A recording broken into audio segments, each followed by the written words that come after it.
আর ৬০,০০০ না ৬০,০০০ ৬০,০০০ ৬০,০০০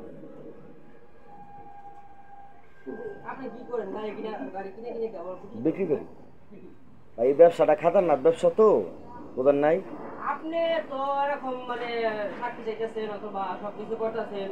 আমার পাশের বাড়ি এক বাড়ি মানে রাস্তার পাশে গাড়ি রাখে ঘর খুলে আগের দিনে মোটর ধরে গেছিল, তারপর দিন মোটর লাগাইছে ওই দিন গাড়ি নিয়ে গেছে। আপনার আমি কি বলি মেয়ে ভাই, দুনিয়াটা কি চলতেছে বুঝেন তো।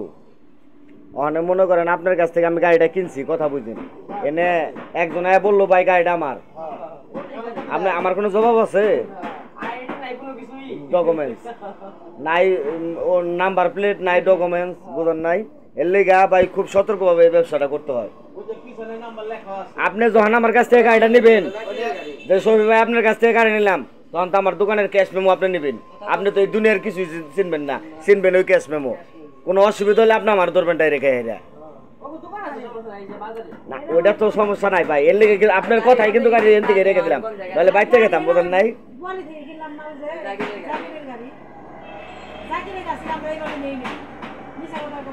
আপনারা তো এলাকার হিসাবে নিয়ে গেছেন বোঝেন নাই, কিন্তু এই গাড়ি কিনা স্ট্যাম্প ছাড়া নেওয়া উচিত না।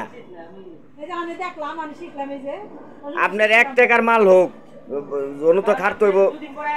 ১২,০০০ টাকা দিয়ে একটা বডি কিনছে ভাই, এদিক দেখান, ১২,০০০ টাকা দিয়ে একটা বডি কিনছে।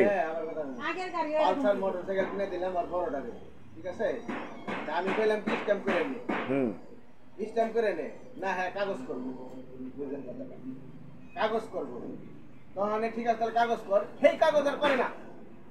আর গাড়িটা কিনা দিছি। আচ্ছা টাকা বুঝা পাইছেন? ৫০০ টাকা পাইবেন না, আমি যা কইছি তাই। টাকা বুঝা পাইছেন নি তাই কোন? এই টাকা বুঝা পাইছি, ৬০,০০০ বুঝা পাইছি। ৫০০ ওটার দাবি রাখলে কেমন? ওটা বা ৫০০ দেওয়া লাগবে না না ৫০০